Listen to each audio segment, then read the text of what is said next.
Good morning all of you. Morning यार। आज हम लोग इंटर लॉ में वॉल्यूम 2 का रिवीजन स्टार्ट कर रहे हैं। ये सीए इंटर वॉल्यूम 2 का रिवीजन है। ओके, क्या क्या चैप्टर्स हैं, इनका एग्जाम में वेटेज क्या है, अप्रोच क्या होना चाहिए, ये सब मैं बताऊंगा 5 मिनट और फिर मैं चैप्टर के अंदर रिवीजन कराने चला जाऊंगा। ठीक है, वॉल्यूम 2 के अंदर ये मोटे मोटे चैप्टर्स आते हैं। इनका वेटेज आप समझ लो कम से कम भी 60 मार्क के आसपास जाएगा। पेपर 120 के आसपास का सेट होता है। पेपर 100 मार्क का सेट नहीं होता ना, you have got choices also. तो पेपर आप समझ लो 115-20 मार्क का सेट होता है। इनका वेटेज आराम से 60 मार्क का है। क्यों बोल रहा हूँ ऐसा, अभी दिखाता हूँ मैं। अदर लॉस देख रहे हो, 3 चैप्टर। ये अदर लॉस के 3 चैप्टर का अकेले 30 मार्क का वेटेज है। 30 मार्क से तो श्योर शॉट है, 32 to 35 मार्क का ये आना ही आना है। फिर ये देखो एलएलपी लॉ। एलएलपी लॉ नया डाला गया है, सिलेबस में फर्स्ट टाइम डाला गया है डिटेल में। इन फाउंडेशन में एलएलपी हल्का सा बताया जाता है, वो मायने नहीं रखता। असली एलएलपी एकदम डिटेल में पहली बार सीए के सिलेबस में आया। सीएम में और सीएस वालों ने पहले डाल दिया था, पर सीए ने कभी नहीं डाला था। ना इनके इंटर में था, ना फाइनल में था, कहीं नहीं। डिटेल में पहली बार डाला है। तो एलएलपी को वो लोग कम से कम भी 8 से 10 मार्क का वेटेज तो देंगे ही देंगे। ये तुम्हारे यहाँ पे 40-45 मार्क बन गए। अब ऊपर घुसो, ये फॉरेन कंपनी चैप्टर नया डाला है। इससे खुद 7-8 मार्क का आने का एकदम अच्छा खासा संजोग बनता है। And on top of that, you have got 3 heavyweight chapters of company law, dividend, accounts, audit. इनसे 20 मार्क का वेटेज रहता है मिला के। तो तुम खुद ही देख लो 60 मार्क का वेटेज बन रहा है कि नहीं बन रहा। मैं कम ही बोल रहा हूँ, मैं ज़्यादा नहीं, मतलब उल्टे कम ही बता रहा हूँ कि इतना तो वेटेज आएगा ही। नाउ वॉल्यूम 2 का जो रिवीजन आज स्टार्ट हो रहा है, obviously we will go line by line. पहले सबसे पहले मैं कौन सा चैप्टर रिवाइज करना चाह रहा हूँ, डिविडेंड, फिर अकाउंट्स, ऐसे करके मूव ऑन करते जाएंगे। आज के सेशन में डिविडेंड चैप्टर कंप्लीट हो जाएगा, मे बी अकाउंट्स भी थोड़ा सा स्टार्ट हो ही जाए। बिफोर रिवाइजिंग मैं एकदम इंपॉर्टेंट बात बता देना चाहता हूँ। इनिशियली क्या था कि ये 100% क्लासरूम रिवीजन है। कहने का मतलब है ये कोई नॉर्मल मैराथन नहीं है कि जहाँ पे पूरे सिलेबस का 10% जो इंपॉर्टेंट टॉपिक है खाली वो बताया जाए। नहीं, यहाँ पे मैं पूरा 100% एक एक टॉपिक बताऊंगा। मैं बोर्ड पे अपनी फुल बुक जिससे हम लोग पढ़ते हैं, रेगुलर क्लास जिससे हम लोग पढ़ते हैं, वही फुल बुक, वही कॉपी, वही दिखा के सब कुछ रिवाइज कराऊंगा। तो it is 100% revision of the content. ठीक है, दूसरी बात यह है कि इसको बनाने के पीछे का सबसे इंपॉर्टेंट इंटेंशन ये था कि एग्जाम के बीच में जो हम लोगों को गैप मिलता है, जैसे मान लो तुम अकाउंट्स का पेपर दे के आए घर में एंड पेपर 2 इज लॉ। ठीक है, अकाउंट्स का पेपर तुम्हारा पेपर 2 से 5 खत्म होता है, तुम 6 बजे सपोज अपने घर आए और फिर परसों तुमको मालूम है कि लॉ का पेपर देने जाना है।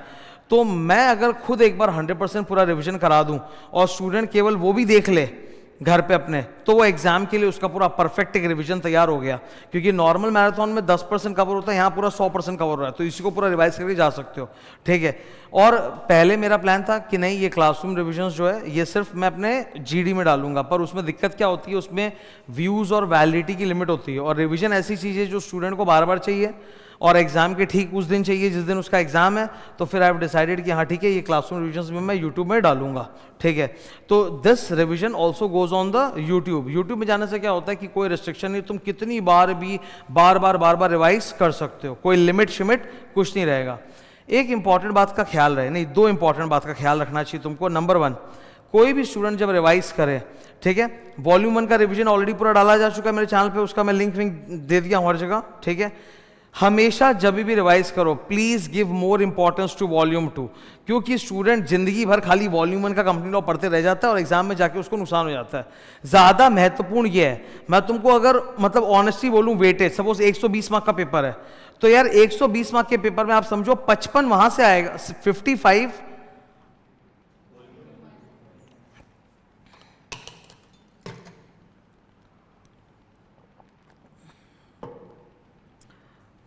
55 अगर वॉल्यूम 1 से आएगा तो 65 वॉल्यूम 2 से आएगा। तो प्लीज इसको इज्जत दो। अगर तुम वॉल्यूम 1 सपोज 3 बार रिवाइज करते हो, इसको 6 बार करो, इसको डबल रिवाइज करो। वॉल्यूम 1 को अगर x टाइम्स रिवाइज करोगे तो वॉल्यूम 2 को 2x टाइम्स रिवाइज करना है। ये एकदम वॉल्यूम 2 को हमेशा प्रायोरिटी दो, चाहे लॉ हो चाहे ऑडिट, दोनों में मैं बोल रहा हूं कि तुमको वॉल्यूम 2 को ज्यादा प्रायोरिटी देना पड़ेगा। क्योंकि क्या होता है, वॉल्यूम 1 स्टूडेंट बार बार देख लेता है, वॉल्यूम देख नहीं पाता, वो अच्छा खासा एग्जाम में सेट होता है। तो give more priority to volume 2, number 1। And number 2, ये रिवीजन सर कितनी बार हम लोग को करना चाहिए। मैं अब इस मुकाम पे आ चुका हूं जहां मैं ऑनेस्टली बता सकता हूं कि रिवीजन में ना कोई नंबर पुट नहीं किया जा सकता। 1 बार, 2 बार, 3 बार, एक जो जनरल फॉर्मूला चलता है वो ये कि 3 बार रिवाइज होना चाहिए, पर मैं बोलता हूं ऐसा नहीं होता। रिवीजन जितना करो उतना कम है, बिकॉज आफ्टर ऑल ये इंफॉर्मेशन है। Information can not be stored in your mind for a very long time. तुम्हारा माइंड धीरे धीरे उसको भूलेगा ही। तो यहाँ पे ये गिनती का आंकड़ा लगा लेना, काउंटर लगा के करना कि एक बार हो गया, दो बार हो गया, तीन बार हो गया, this not going to help you. आपको अल्टीमेटली रिजल्ट से मतलब है ना, वो फल की इच्छा करनी पड़ेगी भाई, पास होना है ना कि नहीं, कि खाली कर्म ही करते रहोगे। तो प्लीज फोकस ऑन द फल ऑल्सो, कि पास होना जरूरी, उसके लिए चाहे कितना बार भी रिवाइज करना पड़े, उतनी बार रिवाइज करें जब तक कि परफेक्ट नहीं हो जाए, चाहे मेरे को 10 बार रिवाइज करना पड़े। तो मल्टीपल टाइम्स रिविजन करना है, एक बार से काम नहीं होगा, बार बार रिविजन करते रहना है, ठीक है। अल्टीमेटली मैं बता रहा हूँ नंबर बहुत अच्छे आएंगे। यस्टरडे ही एक स्टूडेंट आया था सेंटर पे, तो उससे बात हो रही थी, ओके मतलब कोई स्टूडेंट क्लासेस लेने के लिए आते हैं तो बात करते हैं ना कभी कभी, तो मेरी बात हो रही थी। वो स्टूडेंट ने ग्रुप 1 का एग्ज़ाम दिया था, ग्रुप 1 में उसके मार्क्स ऐसे थे कुछ 55, 22, 60 ऐसे, समझ गया, मतलब अकाउंट्स में 55 अच्छा है, एएस वाला है, टैक्स में 60 है, पर लॉ में उसका 22 हो गया, ठीक है। लॉ में 22 होने का कारण क्या हो सकता है? वो स्टूडेंट को ऐसा उसने बोला कि सर मेरे को ना याद करने में दिक्कत होती है, मेरा शायद ये प्रॉब्लम है। मैंने बोला भाई याद करने की दिक्कत होती है तो टैक्स में भी तेरा 18-20 होता, क्योंकि सबसे ज़्यादा इंफॉर्मेशन किस सब्जेक्ट में है, सबसे ज़्यादा बम्बू कौन सा रिवाइज करना, बिकॉज सर 200-300 मार्क का चीज़ 100 मार्क्स में घुसेड़ा हुआ है, वो अगर हम याद कर सकते हैं और नंबर ला सकते हैं तो यहाँ तो 22 कोई मायने नहीं रखता। ऊपर से लॉ है, ऑडिट भी नहीं, लॉ में लैंग्वेज का कोई इशू है नहीं, लॉ में आपको बात आती है, आप अपने भाषा में लिखो, if you know the point content you write in your own language, you don't have to learn the bookish language also, तो फिर नंबर इतना कम कैसे? तो इसका 2-4 कारण हो सकता है। एक कि भाई ढंग से तैयारी करके हम नहीं जा पाए थे, उस पेपर में हम ढंग से पढ़ के नहीं जा पाए, हमारा मूड खराब था, जो भी था, हम उस 1.5 डेज को पूरा यूटिलाइज नहीं कर पाए। एंड ऑफ द डे तो भाई इंसान 3 घंटे में जो करके आएगा उसी के आधार पे नंबर मिलेगा। तो तुम्हारा अगर वो 1.5 डेज खराब गया या वो 3 घंटे में तुम अच्छा परफॉर्म नहीं किए तो वहाँ पे तो नंबर खराब हो ही जाएंगे। तो इससे एक चीज़ तुम सीख ले सकते हो भाई, कि कोई भी एक सब्जेक्ट बैठा हुआ रह सकता है तुमको डुबाने के लिए। देखो लड़के के नंबर अच्छे थे, अगर अकाउंट्स और टैक्स में 55-60 ला रहा है तो मतलब he is not a bad student, he is a good student, he is a good student, he got exemption in tax, then how can you से he is a bad student. और law जैसे paper में तो कति उसको आराम से, अगर टैक्स में 60 आ रहा है तो यहाँ तो 70-75 आना ही चाहिए था, क्योंकि law data information wise tax के मुकाबले कम है, और लैंग्वेज का भी लोड नहीं लिख सकते आराम से। तो वो इट इज़ बिकॉज कि वो कोई भी एक सब्जेक्ट में अगर हमारी मेहनत हल्की सी भी कम रह जाए ना तो वही हमको एग्जाम में जाके धोखा दे देगा। कोई सेंस बनता है? आज सोचो वो इसी में 40-45 ठोक लिया होता, उसका तो ग्रुप पर निकल गया होता, अभी फिर जाएगा देने अकाउंट्स लॉ, समझ रहे हो बात को? तो कोई भी सब्जेक्ट को अंडर एस्टिमेट करने वाली आदत नहीं होनी चाहिए। तुम्हारा ग्रुप कितना है अच्छा, चाहे कोई एक सब्जेक्ट तुमको धोखा देता है, यू डू बैलेंस, सबको बराबर पढ़ते रहो। Let's start. तो आज की क्लास में मैं डिविडेंड चैप्टर से रिवीजन चालू कर रहा हूं। मैंने वॉल्यूम 2 का लय बता दिया, 2 बातें ख्याल रखोगे। Number 1, give more priority to volume 2, volume 2 should be revised 2 times compared to volume 1, अगर वो 3 बार तो भाई ये 6 बार। दूसरी बात मेरी इंपॉर्टेंट याद रखना, रिवीजन में कभी भी अपने दिमाग में से गिनती मत लगाना कि मैं 1 बार किया, 2 बार किया, 3 बार किया, भाई करते जाओ करते जाओ करते जाओ करते जाओ करते जाओ।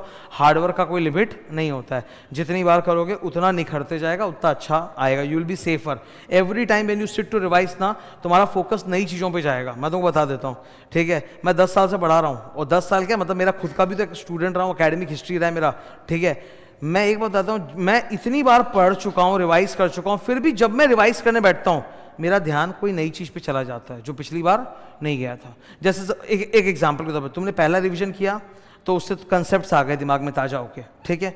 दूसरा रिवीजन किया तो तुम्हारा फोकस गया कि यार ये वाला पॉइंट देख, मेरे को कंसेप्ट तो याद था पर इसमें 4 पॉइंट, मेरे को 4 पॉइंट याद नहीं था, चलो मैं 4 पॉइंट याद कर लेता हूँ। पॉइंट्स याद नहीं किए थे, अब याद कर लो। तीसरी बार रिवीजन किया, अरे यार मैंने वो सेक्शन नंबर या वो पेनल्टी याद नहीं किया था, मेरे को याद तो करना पड़ेगा, चलो वो याद कर लेते हैं।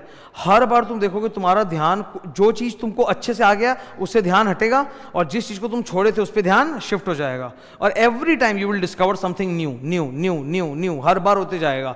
तुमको क्या लगता है, जब पहली बार मैंने पढ़ाया होगा 2012 में और आज जो पढ़ाया है सेम लेवल है मेरा? उतना छोड़ दो, पिछले साल जब मैं पढ़ाया तो और अब जो मैं पढ़ा रहा हूँ सेम लेवल है मेरा, अगले साल जब पढ़ाऊंगा तो सेम लेवल रहेगा। सर हर बार जब पढ़ते हो पढ़ाते हो तो नया चीज़ पे ध्यान जाता है जो पिछली बार नहीं ध्यान गया था, और ध्यान जाता है, ये नेचुरल है, तुम्हारे साथ भी होगा। तो revise as many times as possible. Let's start dividend. Dividend छोटा चैप्टर है, पर डिविडेंड कड़ा चैप्टर है, छोटा है, कंसेप्चुअल है। इसको समझने के लिए ना मैंने कुछ कॉपी नोट्स भी बनाए थे, वो मैं तुम लोग को दिखाता रहूँगा। तुमको कॉपी में जाने के जो तुम यहीं बोर्ड से ताक लो, ठीक है। इधर ये फटाक से स्टार्ट करते हैं डिविडेंड, लेट्स डू। सेक्शंस का रेंज क्या है सर? 123 से लेके इधर 120 से लेके 127, क्योंकि 128 से तो अकाउंट चालू हो जाएगा, अगला चैप्टर तो 120 से 127। तगड़े सेक्शन कौन से? 123 तो भूलना मत, इजी, 1 2 3 123, 1 2 3 1 डिविडेंड। फिर 124-25 ठीक है, मतलब स्टार है पर ओके। 127 अलग से स्टार है, ये भी इंपॉर्टेंट है बहुत ज़्यादा, ओके। क्योंकि डिविडेंड एक बार अगर कंपनी एजीएम में अनाउंस कर देती है तो इट शुड बी पेड और पोस्टेड विद इन 30 डेज, वरना कंपनी और डायरेक्टरों की बैंड बज जाएगी, ठीक है। सपोज एजीएम में डिविडेंड अप्रूव हो गया तो अब कितने दिन के अंदर पे या पोस्ट हो जाना चाहिए? 30 डेज, नहीं तो इनके ऊपर जेल है 2 years, कंपल्सरी जेल है 2 years and penalty 1000 rupees per day, और कंपनी को ब्याज देना पड़ेगा 18% per annum for the late. तो ये बड़ा सीरियस ऑफेंस है जो सेक्शन नंबर 127 में बोला हुआ है। 1 का नाम पढ़ो, क्या लिखा है? क्लियर है ना ये? ठीक है, आ जाओ इधर, लेट्स स्टार्ट। अच्छा, सबसे पहले आईसीआई ने हमको बोला इंटरिम और फाइनल डिविडेंड क्या होता है। मैं एक बात बता देता हूँ, आईसीआई का ये जो बनाया हुआ डिफरेंसेस का टेबल है ना, ये अब थोड़ा पुराना हो गया, बिकॉज खुद कानून बनाने वालों ने कानून को अमेंड कर दिया था, ठीक है। अमेंडमेंट आ चुका है, 2020 में अमेंडमेंट आ गया था। तो अब ये डिफरेंस का टेबल ना, तुम देखो जगह जगह लिखा होगा पार्शियली ट्रू दिख रहा है तुमको लिखा हुआ, क्योंकि अब ये 100% सच नहीं है। पहले क्या बोला जाता था, आप सुनो मेरे बात को ध्यान से सुनो।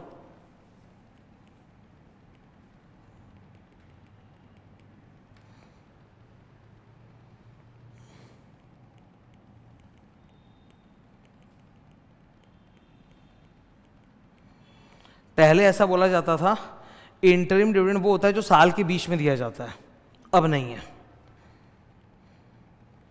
ये आपका साल कौन सा है? 23-24। पहले ही नियम था कि 23-24 का इंटरिम डिविडेंड 23-24 के बीच में दिया जाएगा, मतलब 31 मार्च के पहले, 31 मार्च 24 के पहले दिया जाएगा। अब ये नियम हट गया है। अब एजीएम कब होगा? 23-24 का एजीएम तो 24-25 में होगा ना भाई। 23-24 का एजीएम कब होगा? 30 सितंबर तक होता है ना। तो अब नया अमेंडमेंट ये है कि एजीएम के पहले तक भी आप पिछले साल के लिए इंटरिम डिविडेंड दे सकते हो। तो ये अमेंडमेंट है। तो अब आप इंटरिम डिविडेंड जो है ना एजीएम के पहले भी दे सकते हो, नॉट नेसेसरी कि 31 मार्च के पहले दो। यानी इस साल का 23-24 का इंटरिम डिविडेंड साल के बीच में भी दे सकते हैं, साल खत्म होने के बाद भी दे सकते हैं, बट बिफोर एजीएम। और एजीएम में जाकर जो डिविडेंड दोगे उसको क्या बोलते हैं? Final dividend. क्लियर है कि नहीं है? एजीएम में जाके जो डिविडेंड दोगे उसको क्या बोलते हैं? Final dividend. और एजीएम के पहले तक जो भी दोगे वो क्या है? इंटरिम है। तो इंटरिम डिविडेंड जरूरी नहीं कि ड्यूरिंग द ईयर हो, it can even be after the year but before AGM. ये क्लियर है सबको? कोई दिक्कत है किसी को? नहीं, वेरी गुड। यही बातें इसमें मैंने बताई थी क्लास में, ठीक है। इंटरिम डिविडेंड के लिए आप लोग का अप्रूवल नहीं चाहिए। इंटरिम डिविडेंड के लिए बीआर एंड बीएम पास होता है, board of directors he propose करते हैं रेट ऑफ इंटरिम डिविडेंड और वही लोग अप्रूव कर देते हैं और आपको दे देते हैं, आपका अप्रूवल नहीं चाहिए। लेकिन फाइनल डिविडेंड के लिए नियम होता है कि they will propose and you people at annual general meeting will approve. AGM के अंदर 4 ऑर्डिनरी बिजनेस होता है, क्या होता है? दादा का डी क्या है? Dividend approval. तो final dividend is approved by shareholders at AGM but interim dividend is approved by the board of directors itself, ठीक है। इधर एक ये रेवोकेशन वाली कहानी ना बड़ी इंपॉर्टेंट है। इन्होंने बोला, आईसीआई ने बोला कि interim dividend can be revoked with the consent of unanimous, मतलब consent of all the share holders. मतलब मान लो बोर्ड ऑफ डायरेक्टर्स ने इंटरिम डिविडेंड घोषित कर दिया, पर अब वो लोग वापस लेना चाहते हैं। बीओडी ने इंटरिम डिविडेंड अनाउंस कर दिया, हम आपको देंगे 20%, पर अब वापस लेना चाहते हैं। तो वापस लेने के लिए आप सबका यूनानिमस कंसेंट चाहिए। ये बात सच है, पढ़ो, ठीक है। अब आईसीआई ने क्या बोला? फाइनल डिविडेंड के लिए जो एजीएम में अप्रूव होता है, फाइनल डिविडेंड, उसके लिए आईसीआई ने क्या बोला? ये झूठ है। क्यों? मैंने केस पढ़ाया था किशन चंद चेलाराम के केस वर्सेस सीआईटी केस में बोला था कि भाई जब इमरजेंसी सिचुएशंस होते हैं, जब कंपनी को भयंकर लॉस हुआ है, फायर हुआ है, वॉर है, नया टैक्स लगा है, which has the effect of reducing और diminishing the assets of the company and it is necessary to preserve the assets rather than distributed, तब बीओडी उसको भी रिवोक कर सकता है। तो ये जो बोला कैन नॉट बी रिवोक्ड, ये सच नहीं है। It can be revoked in catastrophic. Clear है? हमेशा 3 बात याद रखना जब भी डिविडेंड का जो प्रोसेस होता है। ये डायग्राम का हेडिंग देखो तो क्या लिखा है? The dividend process. इसमें 3 चीज होती है। बीओडी प्रपोजेस कि देना है कि नहीं देना है, वेदर और नॉट। सेकंड, देना है तो कितना देना है, और जो दे रहे हैं वो किस फाइनेंशियल ईयर के लिए दे रहे हैं ये बताना बहुत जरूरी है, बहुत जरूरी है। अब आप सोचो जरा एक बार, लुक एट दिस डायग्राम। 24-25 के बीच में एजीएम के ठीक पहले यहां पर बोर्ड ऑफ डायरेक्टर्स ने इंटरिम डिविडेंड दिया, तो आपको डाउट होगा कि नहीं कि ये इंटरिम डिविडेंड 24-25 का है कि 23-24 का है? होगा ना, क्योंकि 24-25 के अंदर जो इंटरिम डिविडेंड दे रहे हैं वो 24-25 का भी हो सकता है, या वो तो इनको बताना पड़ता है कि हम ये जो दे रहे हैं किस फाइनेंशियल ईयर का दे रहे हैं। ये नया चीज है, याद रखना, ठीक है। ये है डिविडेंड प्रोसेस। नेक्स्ट, डिविडेंड का एक सस्ता सा डेफिनेशन है सेक्शन 2 का 35, डिविडेंड इंक्लूड्स इंटरिम डिविडेंड, मतलब जो सेक्शन डिविडेंड पे अप्लाई होते हैं वो म्यूटाटिस म्यूटांडिस इंटरिम डिविडेंड पे भी अप्लाई होते हैं, ठीक है। इंपॉर्टेंट ये चैप्टर, ये मेरी तरफ से कुछ notes important. Interim dividend, this chapter deals with equity dividend only, not preference share वाला डिविडेंड। इंटरिम डिविडेंड के बारे में इक्विटी डिविडेंड के बारे में बात हो रही है। अब एक इंपॉर्टेंट बात है, ठीक है, पता है सबसे ज़रूरी चीज़ आज के दिन क्या है? डिसिप्लिन है। हार्ड वर्क वगैरह सब सेकेंडरी, सब कुछ, सबसे बड़ा चीज़ क्या हो रहा है? डिसिप्लिन हो रहा है। डिसिप्लिन किसके पास है? क्यों हम सब तो मोबाइल की दुनिया में जी रहे हैं, and it is impossible to keep away mobile and not be distracted. मैं झूठ नहीं बोल रहा हूँ, मैं एकदम सच बोल रहा हूँ। मेरे फैमिली के अंदर भी ना 4 लोग बैठे हैं कमरे में, चारों मोबाइल पे, अलग अलग। परिवार साथ बैठा है पर नहीं भी बैठा है, बिकॉज चारों अपना अपना एंटरटेनमेंट देख रहे हैं मोबाइल में बैठ के। मैं एकदम यही बोल रहा हूँ, ये हर जगह हो रहा है, ये कोई मीम नहीं है, ये रियलिटी है। क्योंकि इतने डिस्ट्रैक्टेड है, उसमें जो डिसिप्लिन से काम कर लेगा वो जीत जाएगा। मैं अपनी तरफ से सारा मेहनत जो हो सकता है वो कर दूंगा, रिवीजन भी उठाया, वो भी पढ़ा दिया, वो भी यूट्यूब में डाल दिया, पर अब देखना तो अल्टीमेटली तुमको ही पड़ेगा। तुम कितनी बार देख रहे हो, तुम कितनी बार रिवाइज कर रहे हो, तुम कितने परफेक्टली फोकस और कॉन्सेंट्रेशन से बातों को याद रख रहे हो, लिख क्या हो गया, नंबर तो उसी का है ना, ठीक है। एक इंपॉर्टेंट बात याद रखना, throughout our entire syllabus हम इन दोनों चीज को एक ही मानते हैं। जनरल रिजर्व में जो पैसा पड़ा है या पीएल में जो पैसा पड़ा है उसको हम एक ही नाम देते हैं, we call it free reserve, और हम एक ही मानते हैं। और हम मानते हैं कि भैया फ्री रिजर्व से आप डिविडेंड दे सकते हो, लेकिन लेकिन लेकिन only for this chapter there is a separation. PL balance अलग है, फ्री रिजर्व्स अलग है। पीएल बैलेंस को ज्यादा अच्छा माना गया है, फ्री रिजर्व को उतना अच्छा माना नहीं गया है। अगर आप पीएल बैलेंस से निकाल के डिविडेंड दे रहे हो, नो लिमिट, नो लिमिट, लेकिन आप फ्री रिजर्व से निकाल के डिविडेंड दे रहे हो, लिमिटेड। याद है ना वो 4 कंडीशन, 4 मैं बोल दूंगा, घबराओ नहीं, ठीक है भाई। पीएल से निकाल के दोगे डिविडेंड, नो लिमिट, कोई लिमिट शिमिट नहीं, जितना देना है दो।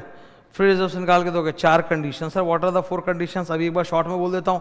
Maximum dividend rate equal to average rate of last 3 years, यहां की बात कर रहा हूं मैं कि अगर फ्री रिजर्व को से निकाल के दोगे तो कितना दे सकते हो, उसमें 4 कंडीशन है। Maximum rate equal to average rate of last 3 years, maximum amount that you can withdraw out of, imagine करो ये जनरल रिजर्व है, क्या ये? Maximum amount that you can draw out of general reserve is equal to 1/10 of PUSC plus free reserves. Very good. Minimum balance that you have to leave in the free reserve, 15% of PUSC, ठीक है। और चौथा, जो भी amount general reserve से निकालोगे उससे पहले पुराना पाप, मतलब ब्रॉड फॉरवर्ड लॉस, यूडी साफ करो, ठीक है। ये 4 कंडीशंस है। सर अगर आप पीएल बैलेंस से निकाल के दो, कुछ नहीं फॉलो करना, इससे निकाल के दोगे फ्री रिजर्व, तो इतना सारा ज्ञानबाजी है। ग्रेट, ठीक है। ये टेबल एफ का एक पॉइंट है जिसके ऊपर एग्जाम में क्वेश्चन आता है, रेगुलेशन नंबर 9, ये रहा इधर, ठीक है। फर्स्ट एंड पैरामाउंट लियन, लियन मतलब कब्जा, लियन मतलब कब्जा, फर्स्ट एंड पैरामाउंट लियन। अगर आप एक शेयर होल्डर और आपके शेयर्स पार्टली पेड है, आप एक शेयर होल्डर और आपके शेयर्स पार्टली पेड है, मतलब आपसे कॉल मनी आना बाकी है ना, तो आपके शेयर्स पे फर्स्ट एंड पैरामाउंट कब्जा कंपनी का है। किसका है? कंपनी का। मान लो आपके पास पार्टली पेड शेयर्स और आपने बैंक में गिरवी करा दिया है, ठीक है, बैंक के पास गिरवी है, लोन लिया है तुमने, शेयर गिरवी करके, फर्क नहीं पड़ता। आपके उन शेयर्स पे फर्स्ट लियन किसका है? कंपनी का। सेकंड लियन किसका है? बैंक का, ठीक है। अच्छा, ये जो पार्टली पेड शेयर्स के ऊपर कंपनी का लियन होता है, इसको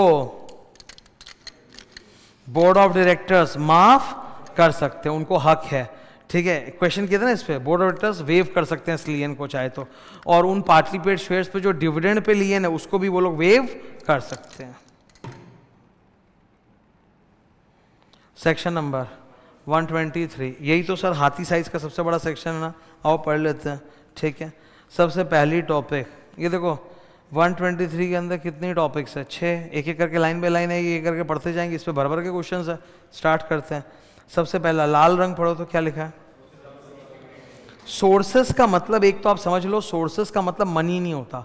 जब आप लॉ में कहीं पे भी पढ़ते हो sources of buyback, sources of ये, सोर्सेज ऑफ वो, तो वो पैसे की बात कि नहीं करेगी, पैसा कहां से आएगा, उनका बात होता है रिजर्व प्रॉफिट है कि नहीं है वो बताओ। तो what is the source out of which you are paying dividend, your answer is number 1 current year profit minus past profits minus third mixture both. Fourth point, अगर गवर्नमेंट ने कोई गारंटी दिया तो और गवर्नमेंट उसके लिए पैसा दे रही है तो उससे गवर्नमेंट कंपनी केस में उन्होंने शेयर्स इशू किया और गवर्नमेंट ने बोला था हम गारंटी दे रहे हैं कि डिविडेंड पक्का देगा, तो कल को लॉस भी हो जाए तो गवर्नमेंट पैसा दे रही है, गारंटी दी थी तो पैसा दे रही कि लो बांटो डिविडेंड, तो बांट सकते हैं। नंबर 2, कौन से 4 गंदे प्रॉफिट है जिससे आप आप डिविडेंड नहीं दे सकते, याद करने के लिए। आर से सबसे घटिया reserve, R revaluation of, U से अनरियलाइज प्रॉफिट, एन से नोशनल प्रॉफिट्स, फेयर से FVCA fair value change account, बहुत बढ़िया, ये ठीक है अपने को, इनसे डिविडेंड नहीं दे सकते। ठीक है, फिर ये देखो यार, अब तू बता मेरे को, ये इलस्ट्रेशन डाला हुआ ये रिवाइज करना पड़ेगा क्या, फिर ये ब्राउन डब्बा क्या है, एग्जाम्पल, ये तो रिवाइज नहीं करना अपने को, इतना सा याद करना है। हेडिंग पढ़ो क्या है। पहले ये नियम हुआ करता था कि डिविडेंड बांटने के पहले प्रॉफिट घर में थोड़ा सेव कर लो, रिजर्व में डाल दो। अब ये नियम, अब ये ऑप्शनल है, डिविडेंड देते हो तो रिजर्व में डालना है कि नहीं डालना है, इनकी BOD की मर्जी, डालो या मत डालो, डालो तो कितना डालो वो भी इनकी मर्जी, डालना है कि नहीं डालना, और डालना है तो कितना डालना, सब इनकी मर्जी। नेक्स्ट हेडिंग पढ़ो। अच्छा, अभी 2 मिनट पहले अपनी बात हुई थी कि इस चैप्टर में PL अलग है और फ्री रिजर्व्स अलग है। PL से निकाल के अगर आपको डिविडेंड देना है नो लिमिट, फ्री रिजर्व से निकाल के देना है तो रेस्ट्रिक्शंस है। इधर paying dividend out of free reserves, इसका पूरा डिटेल 4 कंडीशन जो मैं पटपट बोला था, कौन से पेज पे मिलेगा, जाके आए उस पेज पे, चलो उस पेज पे आ गए, उस पेज पे। ठीक है सर, पूरा इक्वेशन की तरह लिखा हुआ, आराम से याद होगा, मैं एक सम भी करा दूंगा आज, चाहो रिवीजन में भी एक सम करा दूंगा, कोई दिक्कत नहीं है। इधर देखो sir, what is the first condition, maximum dividend rate equal to average rate of last 5 years की 3 ईयर्स, 3 ईयर्स भूलना नहीं, वो लोग 5 साल का डेटा देते तुमको गौचू बनाने के लिए, तुमको याद रखना है लास्ट 5 नहीं last 3 years. Second point, free reserves, general reserve, इससे बताइए मैक्सिमम कितना अमाउंट निकाल सकते हैं, 1/10 ऑफ PUSC प्लस, फिर जब ये सम सॉल्व करो तो FR में PL ना मत लेना। नंबर 3, जो भी पैसा इससे निकालो उससे पहले पुराना पाप माइनस करो, मतलब वही यार, brought forward loss, current loss, depreciation से माइनस कर लो। चौथा, मिनिमम फ्री रिजर्व में कितना अमाउंट छोड़ना पड़ेगा, 15% ऑफ फ्री रिजर्व।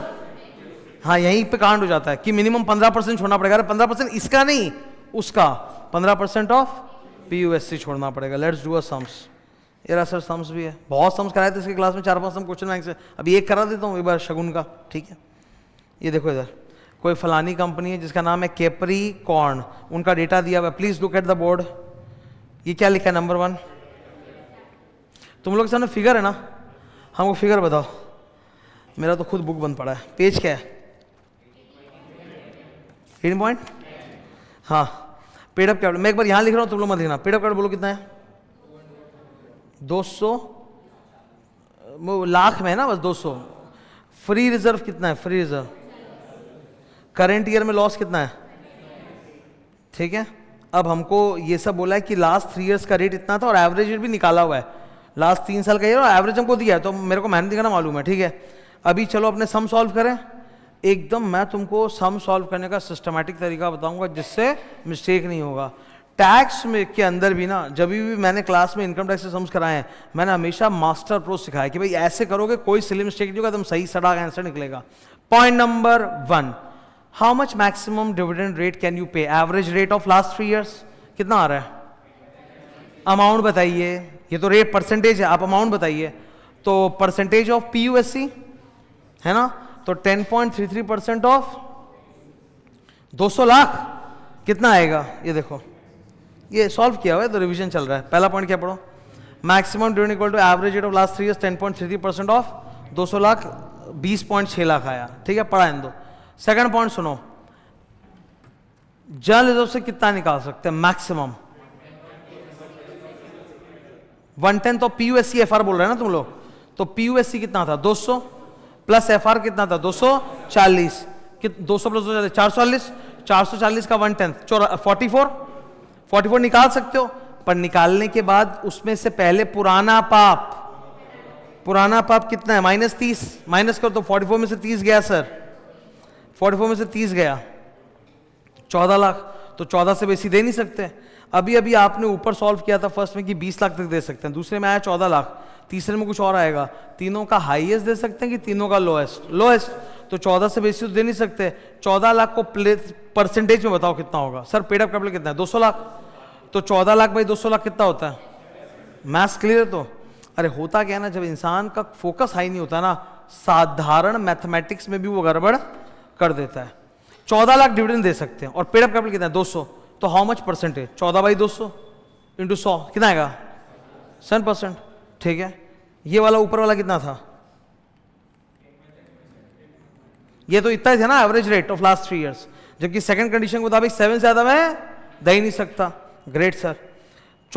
तीसरा कंडीशन तो मिक्स्ड होता है, तीसरा कंडीशन 2 और 4 में मिक्स होता है मैथ्स में हमेशा। तुम देखो ना, 2 और 3 को तुमने मिक्स करके सॉल्व किया, वैसे ही 4 और 3 को भी मिक्स करके सॉल्व करना है। 4 में क्या बोला है? आपको मिनिमम फ्री रिजर्व में कितना बैलेंस छोड़ना है? 15% ऑफ पीयूएससी। आपका पीयूएससी कितना है? 200, 200 का 15% 30, तो और फ्री रिजर्व कितना है? 200, तो 240 में 30 छोड़ना है, तो कितना निकाल सकते हैं? 210 निकाले। अच्छा 210 जो निकाले उससे पुराना पाप माइनस करो, तो 210 में 30 180, तो कितना दे सकते हैं? ऑलमोस्ट 180 लाख डिविडेंड दे सकते हैं। सर ये कितना परसेंट होता है? 180 लाख डिविडेंड दे सकते हैं और पेड अप कैपिटल कितना है? 200, तो 180 बाई 200, तो आपने तो 3 आंसर सॉल्व किया है सर।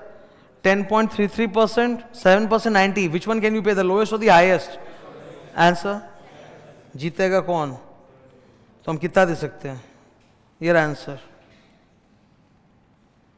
14 लाख 7%। सॉल्व हुआ कि नहीं हुआ? हो गया, ठीक है, ग्रेट। सही है ना?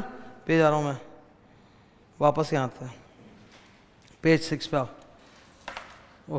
ओम नमः शिवाय। डिस्कस करें, ठीक है।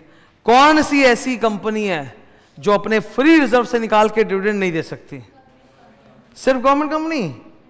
100%, देखो 100% ओरिजिनल गवर्नमेंट कंपनी, मतलब जिसका 100% शेयर कैपिटल सीजीएसजी के पास है, इसको बोलते एकदम शुद्ध गवर्नमेंट कंपनी। ये लोग फ्री रिजर्व तोड़ नहीं सकते। क्यों? अरे भैया ये डिविडेंड किसको देंगे? गवर्नमेंट को। तो लॉस होते हुए भी गवर्नमेंट इनका फ्री रिजर्व सुखाएगी क्या? मेरी बात समझ रहे हो ना कि कुछ गड़बड़ हो गया? एक तरफ गवर्नमेंट कंपनी, शुद्ध गवर्नमेंट कंपनी है, वो अगर डिविडेंड देगा भी तो किसको देगा? गवर्नमेंट को। और गवर्नमेंट को तो ऑलरेडी पैसा ही रहा है, हम लोग को लूट रहा है टैक्स, है ना? तो गवर्नमेंट क्या एक 100% गवर्नमेंट कंपनी जिसमें लॉस हो रहा है, क्या उसके रिजर्व को भी खत्म करना चाहेगी क्या? नहीं।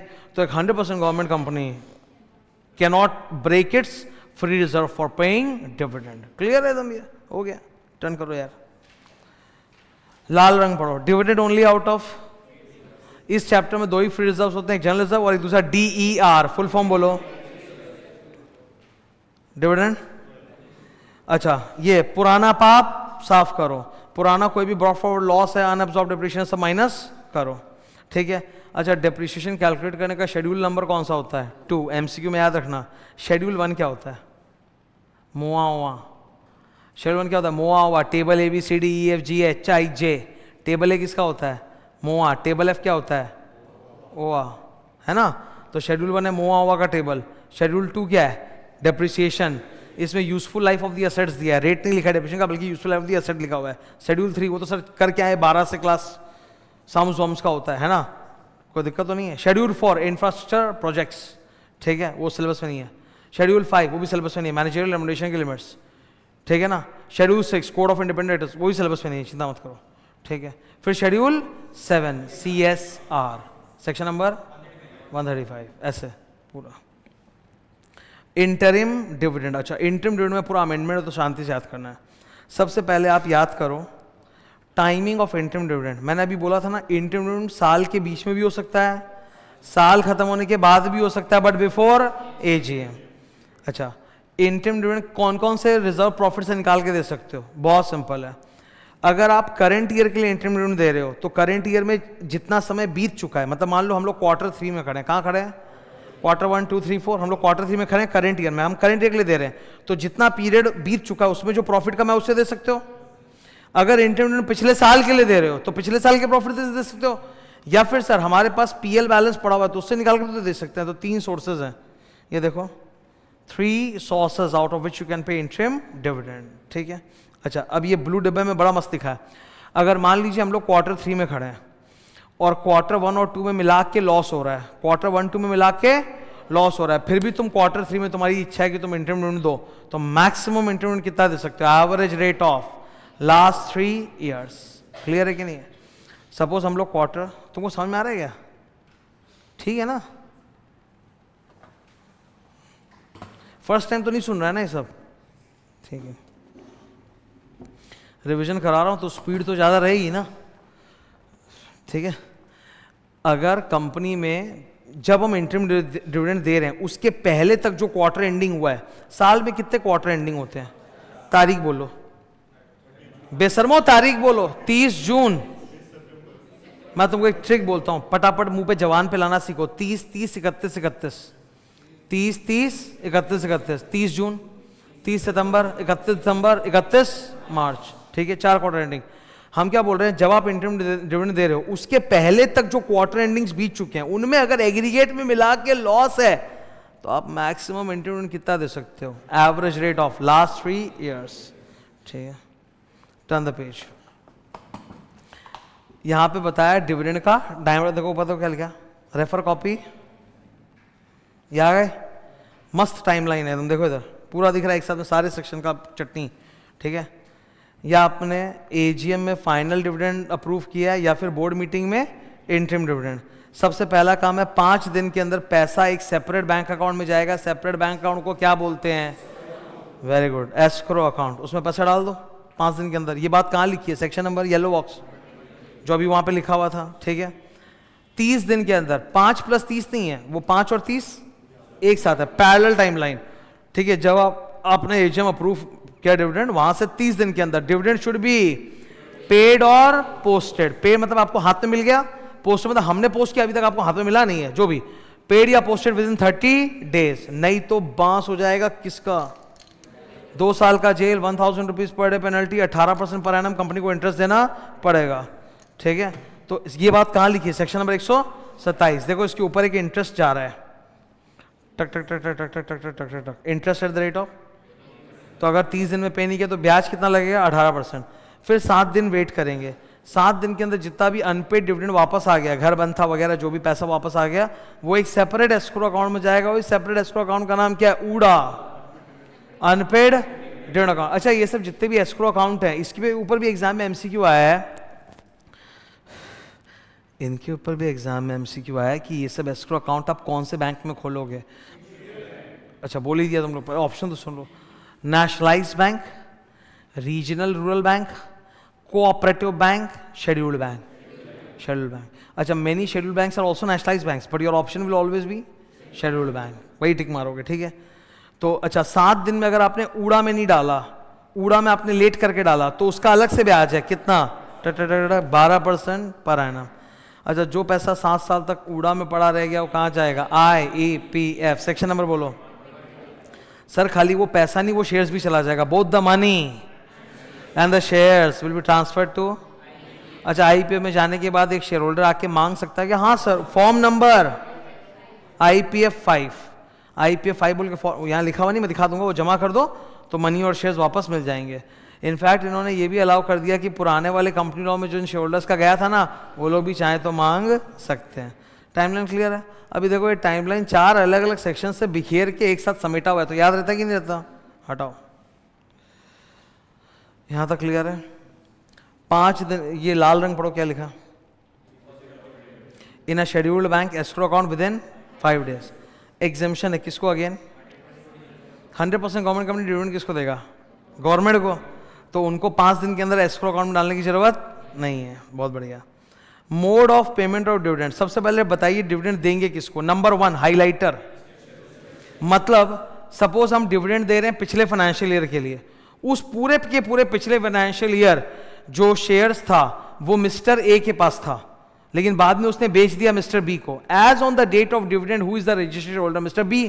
तो मिस्टर बी को मिलेगा, ए को नहीं मिलेगा। रजिस्टर्ड शेयर होल्डर मतलब जिस दिन ये डिविडेंड अनाउंस हो रहा है उस दिन रजिस्टर्ड शेयर होल्डर कौन है? मिस्टर बी, उसको मिलेगा। या फिर किसको मिलेगा? टू हिज ऑर्डर, मतलब उसने सपोज किसी और को असाइन कर रखा है, ट्रांसफर कर रखा है तो उसको, या फिर उसके बैंक में सीधा जमा हो जाएगा। टू द ऑर्डर और टू द बैंकर। मैं ऑर्डर का मतलब बताना चाहता हूं, एक बार सुनना। एक सेक्शन है 89, सिलेबस में है, नंबर से तो लग ही रहा है। 88 क्या होता था? Register of members. 89 क्या होता था? Transfer of beneficial interest. मैंने एक एग्जांपल दिया था कि मैंने एक कंपनी का शेयर होल्डर हूँ, मेरे पास 2 लाख रुपया साल का डिविडेंड आता है, मैंने वो अपने ताऊजी के नाम पे असाइन कर दिया है, तो डिविडेंड का पैसा मुझे आएगा कि to my order? To my order मतलब माय अंकल, उनको जाएगा, जिनको मैंने बोल रखा है कि उनको जाएगा। या फिर मेरा बैंक अकाउंट डिटेल अगर कंपनी में दिया तो सीधा मेरे बैंक में आएगा। 3 नंबर क्या लिखा है? बैंकर मतलब बैंक, सीधा मेरे बैंक में आएगा पैसा। अच्छा, डिविडेंड कैसे पेएबल होता है? ऑलवेज इन, हाथ में पढ़ो, ये हाथ का पढ़ो, क्या लिखा? Always in, not in kind. सामान नहीं हो सकता। कंपनी, जस्ट तुम इमेजिन करो, एक बहुत बड़ी कंपनी है कजारिया, नाम सुना? कजारिया टाइल, देश की मिट्टी, अक्षय कुमार ऐड करता है, ठीक है। कजारिया टाइल ने आपके घर 2 बोरा टाइल्स भेज दिया, भाई वो नहीं चलेगा। Money, dividend is not payable in kind, ठीक है। वरना तो ब्रिटानिया के सारे शोल्डर्स को घर में खाली गुड डे बिस्कुट आ जाएगा। It is payable in money not in kind. Hindustan Lever Pepsodent Lux भेज देगी तो वो नहीं चलेगा। हाँ ठीक है, ITC सिगरेट भेज देगा तो भाई मनी नॉट इन काइंड। अच्छा, स्टूडेंट लोग से क्या बकवास हो जाता है, मिस्टेक, उनके दिमाग में चलता रहता है वो इनकम टैक्स के अंदर वाला सेक्शन, ठीक है। इनकम है ना 40A का 3, उनका चल अकाउंट पे चेक, अकाउंट पे ड्राफ्ट, ये वो नहीं है। क्या लिखा है? कैश भी चलेगा, नगद नोट में भी चलेगा, ठीक है, कैश भी चलेगा। इट्स नॉट अकाउंट पे चेक ड्राफ्ट, वो वाला चीज नहीं है। दूसरा क्या लिखा है? चेक। तीसरा क्या लिखा है? वारंट, डिमांड ड्राफ्ट को बोलते हैं। और इलेक्ट्रॉनिक मोड बहुत सारे, कैसे, बट मनी होना चाहिए, नगद नोट भी चलेगा। बहुत बढ़िया। निधि कंपनी को एग्जम्पशन है। अरे वो निधि कंपनी याद है, महाबेन निधि लिमिटेड, उसमें तो सारे मेंबरों का अकाउंट होता है, तो सीधा उसके अकाउंट में क्रेडिट कर देंगे, ठीक है। अगर कंपनी ने सेक्शन नंबर 73 या 74 का उल्लंघन, वायलेशन कर रखा है, तो डिविडेंड 73 क्या होता है? देखो, एक्सेप्टेड डिपॉजिट फ्रॉम मेंबर पर पे नहीं किया। 74 नया कानून आया था 1 अप्रैल 2014, उसके पहले का जो डिपॉजिट है वो अभी तक रीपे नहीं किया है। Deposits accepted before the commencement of the act, commencement of the act होता था 1 अप्रैल 2014, कंपनी से 2013, 1 अप्रैल 14 से लागू हुआ, उसके पहले का डिपॉजिट अभी तक रीपे, तो भाई फिर आप डिविडेंड नहीं दे सकते, ठीक है। सेक्शन 8 कंपनी के बारे में क्या ख्याल है? सेक्शन कंपनी का तो डेफिनेशन होता है ओप्पो, प्रोहिबिशन ऑन डिविडेंड, लिखा हुआ है, डन है ये।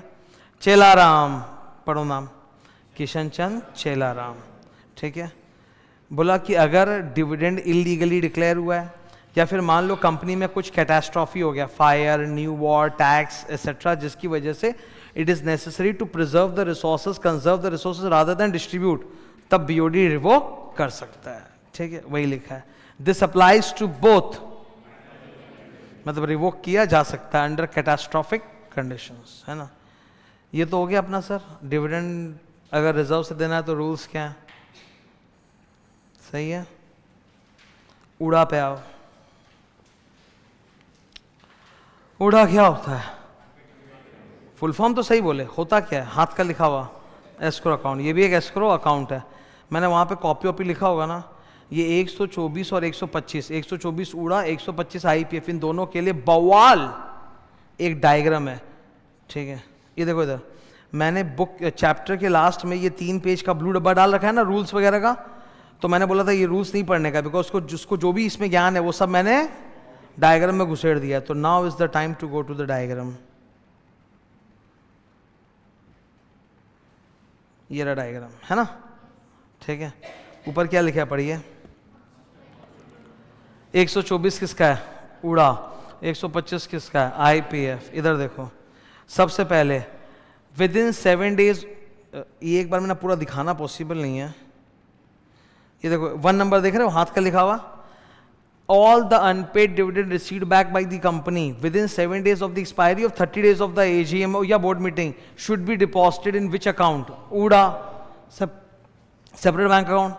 वहां से 7 साल बाद, वहां से थर्ड बॉक्स, 7 साल अगर बीत गए तो जितना भी अनपेड डिविडेंड का अमाउंट था और वो जो शेयर्स था वो कहां चला जाएगा? आईईपीएफ। लेकिन वो बात की बात है, सबसे पहले तो आपको ये करना है कि 90 दिन के अंदर, कितना दिन के अंदर? हल्ला मचाओ, 2 वेबसाइट पे डिटेल डाल दो। कौन सा वेबसाइट? कंपनी का वेबसाइट और आईपीएफ का वेबसाइट पे डिटेल डालो। किसका डिटेल डालो? कि भाई वो जो नाल, name of the share holder जिसका पैसा है, amount, last L, last known address, ये डिटेल्स हम लोग पब्लिश कर देंगे 2 वेबसाइट पे। कौन सा? Company website and IPF website. ये जो 3 डिटेल हम पब्लिश करेंगे, ये फॉर्म नंबर कौन सा में लिखा हुआ? आईपीएफ। याद रहे तो ठीक है, नहीं तो ठीक है, कोई फर्क नहीं पड़ता। अच्छा, ये 90 दिन जो है ये 7 साल से अलग है कि उसी के अंदर ही घुसा हुआ है? उसी के अंदर, इट्स नॉट सेपरेट। 7 साल 90 दिन उसी के अंदर है वो। 7 साल के बाद वो पैसा कहाँ जाएगा? पैसा जो आप आईपीएफ में डालोगे उसके लिए फॉर्म नंबर क्या लिखा है? लाल रंग में देखो ना। और शेयर्स जो आप आईपीएफ में ट्रांसफर करते हो उसका फॉर्म नंबर क्या लिखा है? 7 साल बाद शेयर को भी आईपीएफ में डालने का मतलब ये है कि अब 8वें साल से जब डिविडेंड देंगे ना तो डायरेक्टली आईपीएफ में जाएगा। उस बंदे को देके वापस आने का चक्कर नहीं होगा, सीधा आईपीएफ में। ठीक है, ये क्लियर है ना यहाँ तक? अच्छा, आईपीएफ में चला गया, उसके बाद क्या आप मांग सकते हो क्या? हाँ, आप अपना डिविडेंड अमाउंट, उसका ब्याज, उसका शेयर सब मांग सकते हो। फॉर्म नंबर आईपीएफ, ये याद चाहिए मेरे को, आईपीएफ ये याद होना चाहिए। ठीक है। अच्छा, ऊड़ा में डालने में सुनो, 30 दिन में अगर हम पे नहीं करते हैं तो 18% इंटरेस्ट, अगले 7 दिन में अगर ऊड़ा में नहीं डालते हैं तो 12% इंटरेस्ट। ये देखो ऊपर, ये 18-12 पे एमसीक्यू आ जाएगा, मैं बता रहा हूँ, फिर मरोगे। 30 दिन में 18%, फिर अगले 7 दिन में ऊड़ा में डाले तो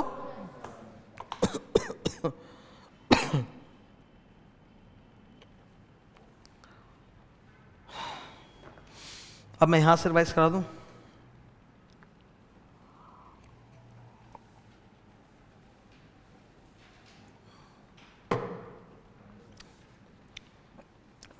इसमें वही सब ज्ञान लिखा है जो वहाँ है।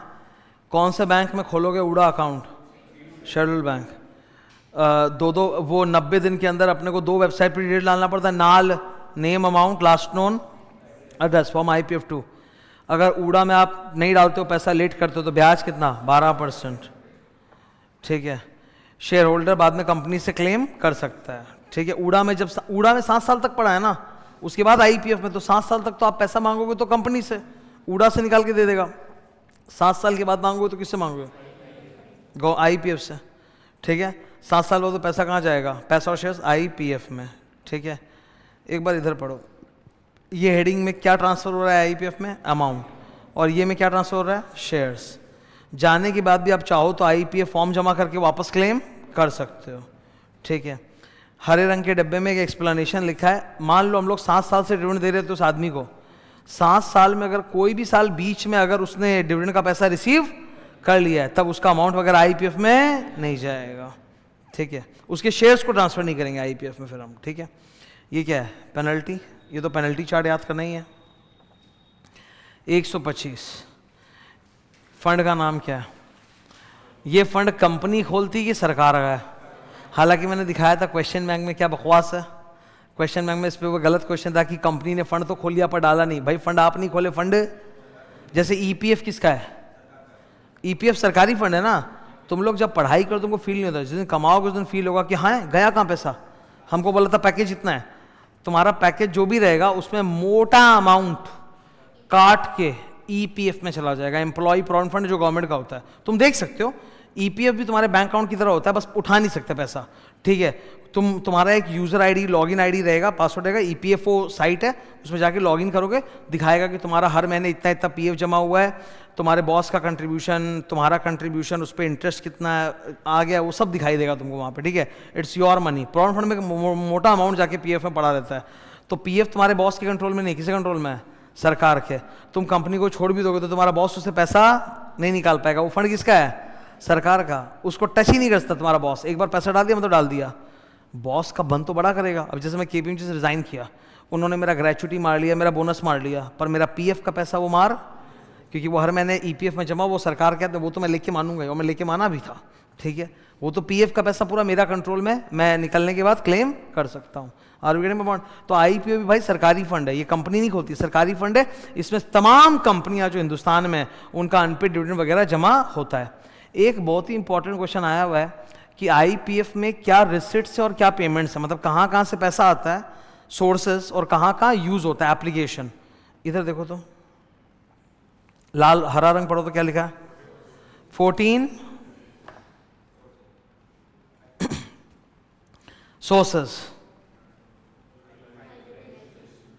सोर्सेस याद करें। अब सर 14 याद करने में जान निकलेगा, तो मैंने 14 को देखो डिवाइड किया 6 ग्रुप्स में याद करने के लिए, ठीक है। सबसे इंपॉर्टेंट है,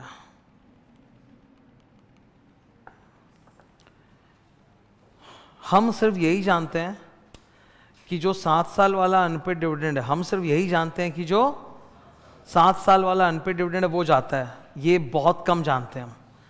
इनफैक्ट ऐसे 6 अमाउंट्स हैं। कितने? 6 अमाउंट्स है जो 7 साल अनपेड होने पे कहाँ जाते हैं? आईपीएफ में। सर वो 6 अमाउंट्स कौन से? ये देखो आप इधर पढ़ो।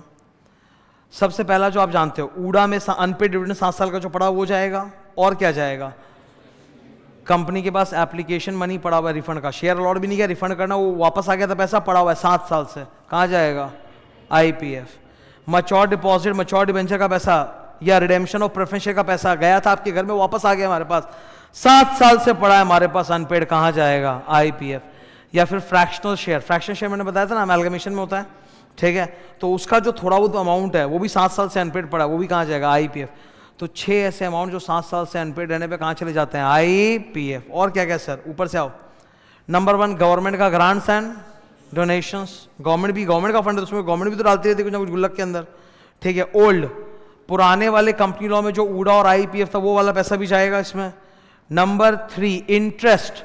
सर एक तो आईपीएफ में जो पैसा पड़ा है उस पर भी तो इंटरेस्ट आ रहा है, और ऊडा में भी 7 साल जो पड़ा है पैसा उस पर भी इंटरेस्ट आ रहा है। तो ये वाला इंटरेस्ट प्लस वो वाला इंटरेस्ट, ऊडा वाला इंटरेस्ट प्लस आईपीएफ का इंटरेस्ट, I1 प्लस I2।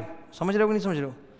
एक शेयर होल्डर है, 20 साल बाद पहुंचा आईपीएफ में पैसा मांगना है, तो 7 साल बोला ब्याज जो ऊडा में था और 13 साल का जो ब्याज आईपीएफ में, दोनों मांगेगा कि नहीं मांगेगा? दोनों मिलेगा उसको, चिंता नहीं, पैसा उसका उसको मिलेगा। अब तुमको ही मिलेगा तुम्हारा पैसा, ठीक है। सपोज एक शेयर होल्डर है, ठीक है, 1960 में कंपनी का 1960 में एजीएम हुआ था, उसके घर में ताला लगा था, चेक वापस चला कंपनी के पास, वो पैसा घुस गया आईपीएफ में। आप सोचो 1960 से लेके आज तक कंपाउंड इंटरेस्ट, एफएम के टीचरों का तो वो हो जाएगा एकदम एक्साइटमेंट, कितना बड़ा कंपाउंडिंग, उनको तो कंपाउंड इंटरेस्ट चलता है दिमाग में, कंपाउंडिंग। यूट्यूब पे वीडियोस बनते कि नहीं, the effect of compounding, the power of compounding, 1 रुपया जमा करोगे तो तुम बिल गेट्स बन जाओगे, ठीक है ना, ऐसा रहता है ना, इतना रुपया डेली जमा करते रहो, एक दिन इतना हो जाएगा उतना हो जाएगा। तुम सोचो, तो अभी उसके जो पड़ पोते लखड़ पोते जिंदा होंगे वो भी जाके आईपीएफ से पैसा क्लेम कर सकते हैं। उनको अपने दादा का नाम नहीं याद होगा, पैसा क्लेम करेंगे। फिर 4 नंबर क्या लिखा है? डिसगॉर्जमेंट। वो सेक्शन 38 याद है विशाल कनोरिया? नहीं, मैं याद दिलाता हूँ। एक शेयर होल्डर है, ठीक है, एक शेयर होल्डर है कंपनी का, विशाल कनोरिया नाम है उसका। आईपीओ आया था कंपनी का, तो आईपीओ में रिटेल इन्वेस्टर 2 लाख रुपए से बेसी अप्लाई, उसने नकली नाम से बहुत सारा एप्लीकेशन दिया और शेयर्स ले लिया था। तो जो शेयर होल्डर ऐसी हरकत करेगा, एक तो हम उसका 447 करेंगे, इसको बोलते हैं पर्सोनेशन क्राइम, और दूसरा उसके पास जो भी पैसा और शेयर्स है वो गवर्नमेंट छीन लेगी, इसको बोलते हैं डिसगॉर्जमेंट। चोर से चोरी किया हुआ धन उगलवा लो, डिसगॉर्जमेंट, और जो भी धन उससे निकलवाएंगे उससे विक्टिम्स को देंगे, जो बच गया वो कहाँ जाएगा, IPF। तो वही लिखा है डिसगॉर्जमेंट अंडर सेक्शन 38। और लास्ट में 6 नंबर पॉइंट क्या लिखा है, etcetera. Sir what are the 5 utilisation. सबसे पहले अगर कोई जिंदा होके आ गया पैसा मांगने तो उसको देना पड़ेगा ना, तो पहला पॉइंट तो वही है, क्योंकि पैसा तो उन लोग का है, सरकार का है नहीं। नंबर 2, जो नाम है वैसा काम, IEPF, education and protection. Number 3, वो विशाल कनोडिया की वजह से जिन लोगों को नुकसान हुआ तो उनको देंगे पैसा, victims. Number 4, class action suit under section 37। Class action suit मतलब कंपनी ने कोई धोखाधड़ी किया था प्रोस्पेक्टस में, बहुत सारे शेयर होल्डर्स को नुकसान हुआ था, सबने मिलकर लीगल केस किया था, तो लीगल केस का खर्चा लग रहा है कि नहीं, वो भी इस फंड से रीइंबर्स किया जाएगा। और लास्ट पॉइंट क्या है, एटसेट्रा। भारत सरकार फंड बनाएगी, बना चुकी कब का। Point number 2, 14 sources. Point number 3, 5 utilisation. जो पुराने लोग हैं, जो जिनका पुराने कंपनियों में पैसा गया हुआ IPF में, वो लोग भी अब मांग सकते हैं, गुड न्यूज़, ठीक है। अगर आपको मांगना है आपका पैसा तो आप क्या फॉर्म भरोगे, ये याद करना है, ठीक है। अच्छा, सरकार ने एक बॉडी कंस्टिट्यूट की, उस बॉडी का नाम क्या, पढ़ो, IPF, ब्लू कलर।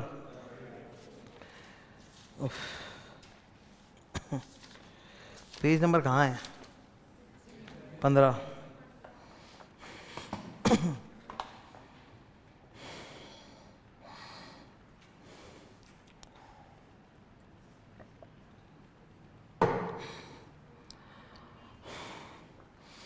सरकार ने एक बॉडी कंस्टिट्यूट की IPF फंड को मैनेज करने के लिए। उस बॉडी का नाम क्या, IPF अथॉरिटी। उसमें कितने लोग होते हैं, चेयरमैन प्लस अदर मेंबर्स को मिला के अप टू 7 प्लस एक CEO।